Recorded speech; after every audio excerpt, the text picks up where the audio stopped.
the exponent of 5 in the prime factorization of 3750.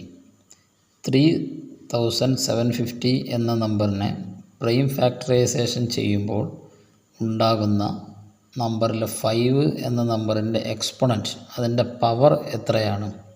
ഇതാണ് question. ഈ question answer ചെയ്യാൻ 3750യെ നമ്മൾ 3750യെ ഫാക്ടറൈസേഷൻ ചെയ്യണം. ഇവിടെ ഇതൊരു ഈവൻ നമ്പർ ആയതുകൊണ്ട് 2 കൊണ്ട് സ്റ്റാർട്ട് ചെയ്യാം. ഡിവിഷൻ ആണല്ലോ factorisation. 3 2 1 time, then remainder 1 17, 17 2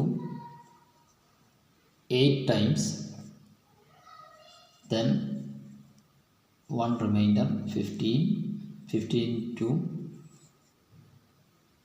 7 times, then also 1 remainder 10, 10 to 5. ഇങ്ങനെയാണ് ആൻസർ കിട്ടുക. 2 കൊണ്ട് ഡിവൈഡ് ചെയ്യുമ്പോൾ ഈ ആൻസർ എത്തും. വീണ്ടും നമ്മൾ ഇതിനെ 3 കൊണ്ട് ഡിവൈഡ് ചെയ്യുന്നു.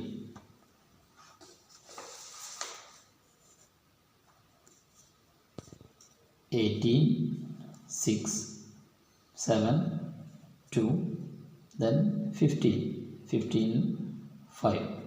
ഒരു നമ്പറിനെ 3 കൊണ്ട് ഡിവൈഡ് ചെയ്യാൻ പറ്റുമോ എന്ന് നമ്മൾ പരിശോധിക്കുന്നത് ഈ നമ്പറിൻ്റെ സമ്മ് കാണുകയാണ്. 1ഉം 8ഉം 9 + 7 16, 16 + 5 21. ഈ 21 എന്നതിനെ 3 കൊണ്ട് ഡിവൈഡ് ചെയ്യാൻ പറ്റും.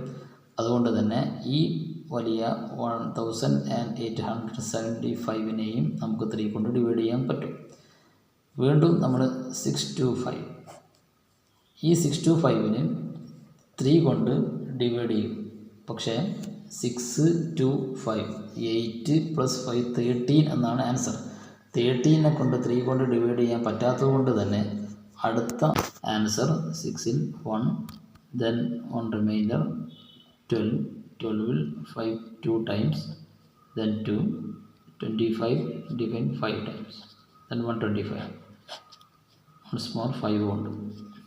12 2, 2 remainder 25, 25 5, 5 5. ഇവിടെ നമുക്ക് അവസാനിപ്പിക്കാം. അപ്പോൾ 3750യുടെ പ്രൈം ഫാക്ടറൈസേഷൻ എഴുതുമ്പോൾ equal to 2 into 3 into 1 2 3 4 5 4 times ആണ്. അതുകൊണ്ട് 5⁴ എന്ന് എഴുതാം. നമ്മുടെ ക്വസ്റ്റ്യൻ 5 എന്ന നമ്പറിൻ്റെ എക്സ്പൊണൻഷ്യൽ ഫോം. നമ്മുടെ question the exponent of 5 in the prime factorisation of 3750 എന്നായിരുന്നു. ഈ 3750 എന്നതിനെ നമ്മൾ പ്രൈം ഫാക്ടറൈസേഷൻ ചെയ്യുമ്പോൾ 5ൻ്റെ എക്സ്പൊണൻറ്റ് എത്രയായിരുന്നു എന്നാണ് ക്വസ്റ്റ്യൻ. അപ്പോൾ ഇതിൻ്റെ ആൻസറിൽ 5ൻ്റെ എക്സ്പൊണൻ്റായി പവറായി വരുന്ന നമ്പർ 4 ആണ്. അതുകൊണ്ട് തന്നെ ഈ ക്വസ്റ്റ്യൻ്റെ ആൻസർ 4.